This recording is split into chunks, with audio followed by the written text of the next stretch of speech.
Tidak semua orang mau menjalani hidup seperti ini, menghabiskan waktu bertahun-tahun di antara makam, tapi bagi beliau, ini bukan sekadar tugas, melainkan amanah. Siapa yang bisa membantu kita? Siapa orang pemerintah kita? Siapa donatur kita yang sering sodako di petilasan? Ini tahu enggak, ini sesepuh orang Cirebon, orang bukan orangnya Meguannya aja, sekitarnya wilayah 3 bahkan Nusantara. Ini kan versi namanya versi orang banyaknya. Kalau di sini kan Buyut Tanjung kan ini kata orang-orang yang tamu sih kalau ini pekakas mung. Lah dari rumah berangkat ke orang hajatan keponakannya tahu-tahu hilang 1 minggu hilang. Jejak yang terlewat, cerita yang belum terungkap, padu Angger Story, mulai penelusuran. Menelusuri jejak, menyimak cerita, menemukan makna.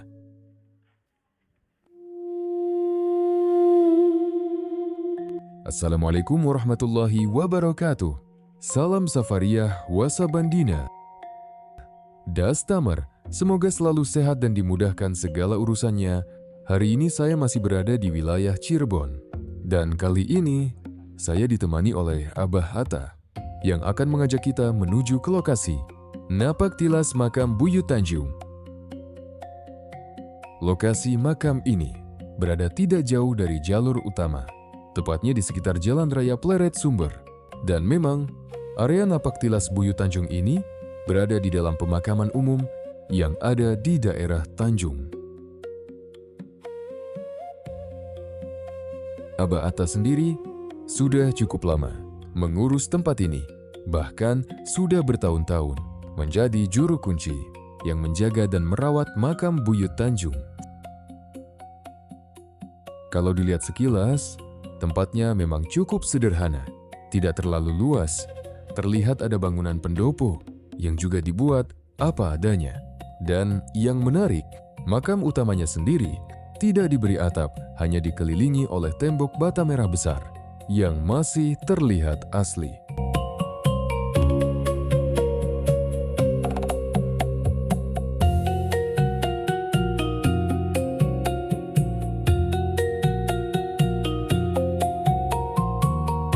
Sekarang saya sudah berada di area pendopo Buyut Tanjung. Dan di sini, sebelum kita mulai menelusuri lebih jauh, Abah Hatta biasanya terlebih dulu memberikan salam sebagai bentuk penghormatan kepada para leluhur yang ada di tempat ini. Alhamdulillah, puji syukur, terutama kita ngasih hadiah Fatihah dulu pada beliau, pada Subhanahu wa Ta'ala, terus pada kita sesepuh yang ada di Megu. Maksudnya kita nyuwun ridhoe, sebab orang seperti jangan sampai kita bicara yang enggak atau yang dari kita harus kita permisi sama orang tua. Kita sama-sama permisi buat Megu Pangeran Arya Dasangin Syarif Abdurrahman Al-Khodri bin Syekh Maulana Makdum Al-Khabar.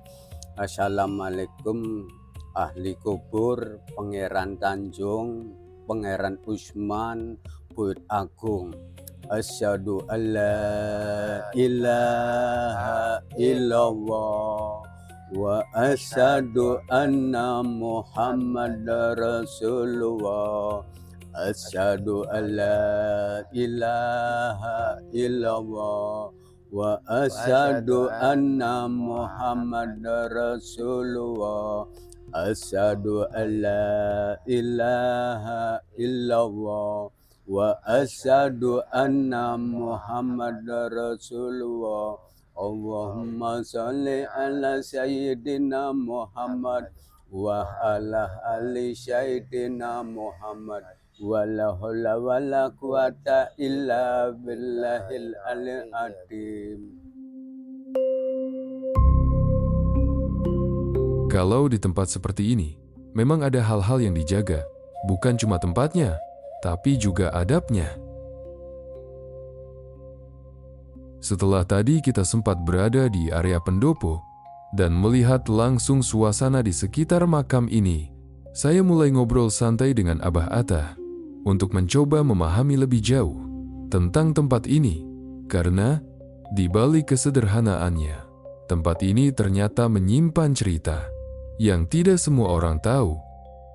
Dan dari Abah Atta sendiri yang sudah cukup lama berada di sini, tentu ada banyak hal yang bisa kita dengarkan langsung, mulai dari latar belakang beliau hingga cerita tentang Buyut Tanjung yang selama ini dikenal di tempat ini.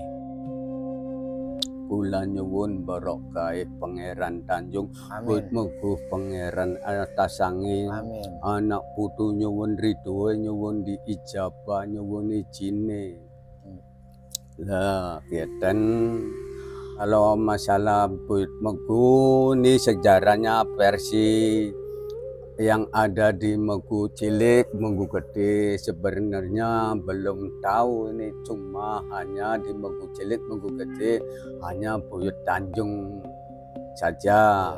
Cuman versi kita yang udah dinempatin di sini kira-kira 15 tahun saya di sini. Cuman kita asli dari anak cucu Pangeran Gesang dari Gesik. Cuma kita domisili di sini, punya istri di sini udah 35 tahun.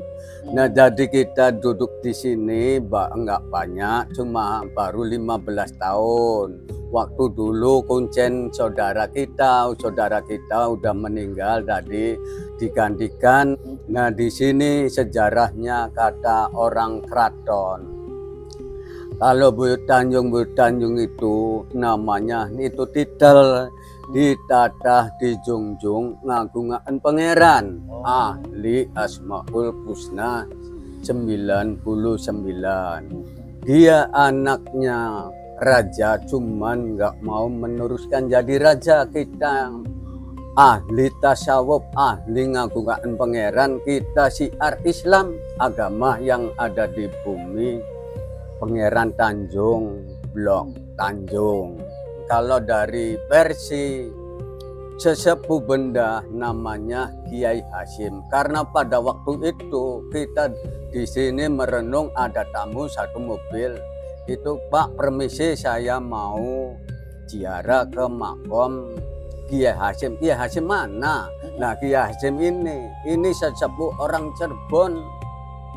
Dari obrolan yang berjalan santai itu, Abah Atta mulai menceritakan salah satu pengalaman yang menurut beliau cukup membekas, sebuah kejadian yang terjadi di malam hari saat beliau berada di sekitar area ini.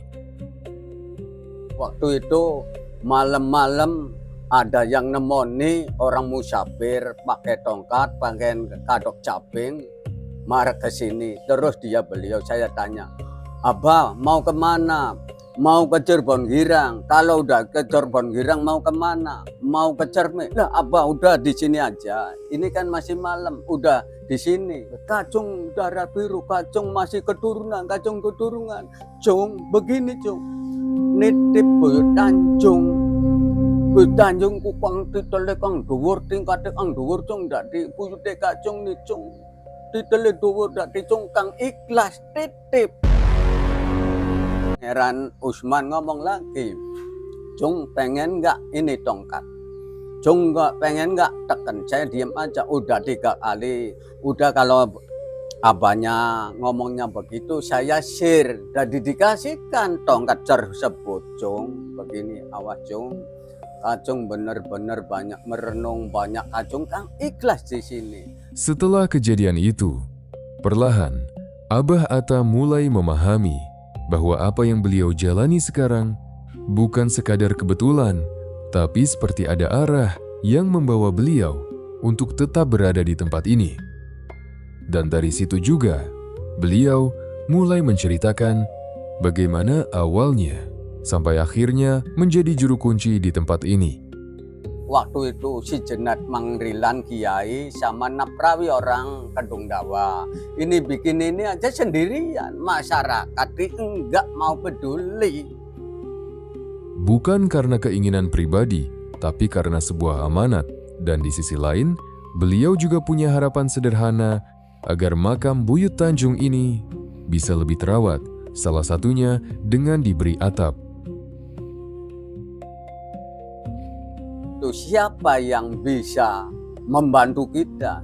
Siapa orang pemerintah kita? Siapa donatur kita yang sering sodako di petilasan? Ini tahu nggak, ini sesepuh orang Cirebon, orang bukan orang Ngameguannya aja, sekitarnya wilayah 3 bahkan Nusantara.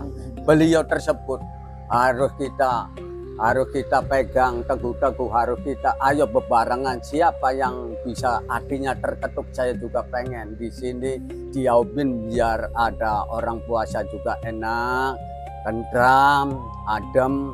Dan bukan tanpa alasan, Abah Atta punya harapan seperti itu. Karena di tempat ini bukan hanya sekadar area pemakaman, tapi juga sering menjadi tempat berkumpulnya para jamaah. Terutama setiap malam Jumat di mana ada kegiatan rutin, zikir dan doa bersama. Dan dari kegiatan itu, tempat ini jadi lebih hidup. Tidak hanya sebagai napak tilas, tapi juga sebagai tempat ibadah. Nah, di sini kegiatan rutinan. Kalau malam Jumat ada. Dulu Jumat sama Sabtu. Waktu sama malam Sabtu ada di Boyot 14 di sebelahnya tuh, di musola belakangnya sekitar 50 meter ada petilasan tua di situ, termasuk makom 14. Selesai ngobrol, saya dan Abah Atta coba keliling sebentar di area makam ini, lihat langsung suasananya, dan beberapa titik yang katanya punya cerita tersendiri. Karena di tempat seperti ini bukan cuma soal lokasi, tapi juga tentang cerita dan jejak yang masih dipercaya. Dan dari situ, Abah Atta mulai menunjukkan beberapa bagian yang menarik. Oh, yang Buyut Tanjung yang mana, Bah? Nih kalau ini kan versi namanya versi orang banyaknya. Kalau di sini kan Buyut Tanjung kan ini kata orang-orang yang tamu sih, kalau ini Pekakas mungkin. Kalau Oh, enggak, itu namanya pusakanya. iya pusaka mungkin. Kalau ada orang laki-laki pasti ada istrinya. Kalau ke kata kita sih, sebab kalau dalam kita sering ketemu ada istrinya. Cuman Nyimas Sekar Tanjung tuh kalau nggak salah, beliau tuh Nyimas Ayu Sekar Tanjung tuh orang mualaf, ahli pengobatan nih. Di sini ahli pengobatan. Berarti ini beliau yang pangeran itu yang ini. Yang ini. Ini perempuan. Perempuan. Iya, iya. Ya Pekakas yang jelas karena beliau kan pasti punya Pekakas. No, tadi di sini. Kita lihat-lihat sekilasnya, Bah. Mungkin ada Nih. pendingan lagi.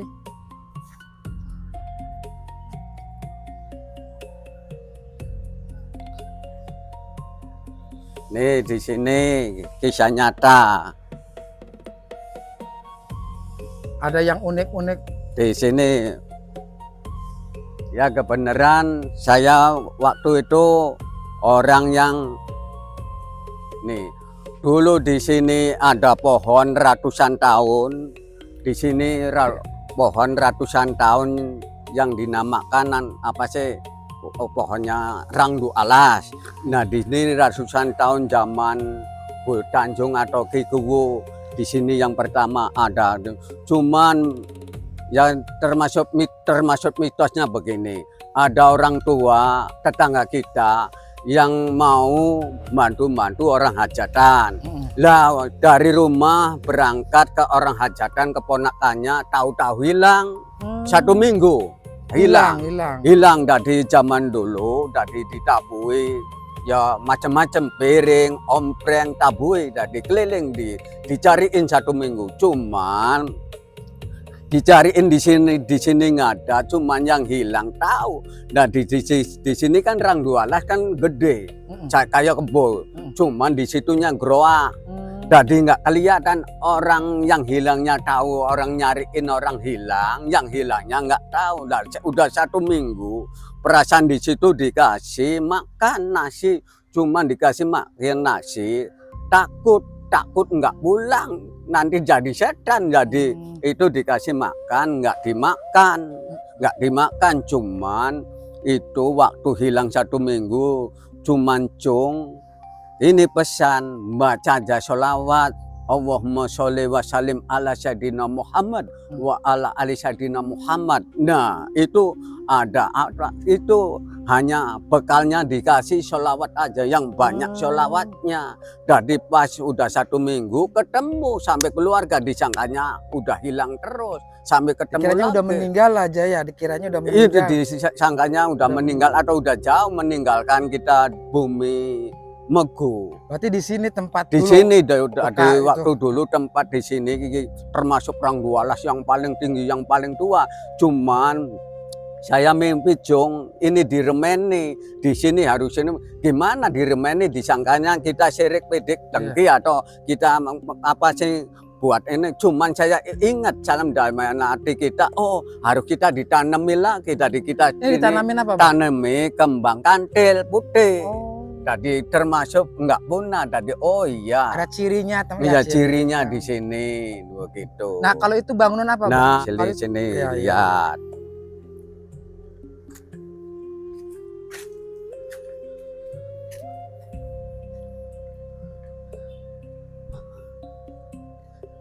Nih bangunan ini termasuk tajuk alit, tajuk Pangeran Tanjung. Karena buat ini, waduh, jeripayahnya masyarakat kita minta bantuan ke masyarakat aja kita susah. Karena di sini masyarakat Megu Gede, Megu Cilik nggak ada yang dukung sama kita karena masih nggak seneng lah model beginian nih dari kita kan buat tadinya ini kan buat rencananya buat apa sih tempat kita berkat acara tahunan di Parmakam, cuman kita buat musola. Oh. Nah di sini buat wudhu ada, buat WC ada, dari sun lengkap. Jadi airnya ada, alhamdulillah. Bah? Hah? Untuk air pengairan Ada. ada sanyonya. Ada, Oh. alhamdulillah kita sampai kita mendirikan ini jamaah kita khusus jamaah. Boleh kita mendekat, Bah? Maka, Oh, iya. boleh ini. Oh, berarti ini tempat musola, Bah ya? Ini musola untuk itikaf, barangkali yang mau itikaf di Pangeran Tanjung di sini. Buat nyepi lah. Buat nyepi siapa saja. Penelusuran kali ini pelan-pelan membawa kita melihat sisi lain dari tempat yang terlihat sederhana. Bukan cuma soal makam, tapi juga tentang cerita, amanat, dan perjalanan hidup yang dijalani dengan cara yang tidak biasa.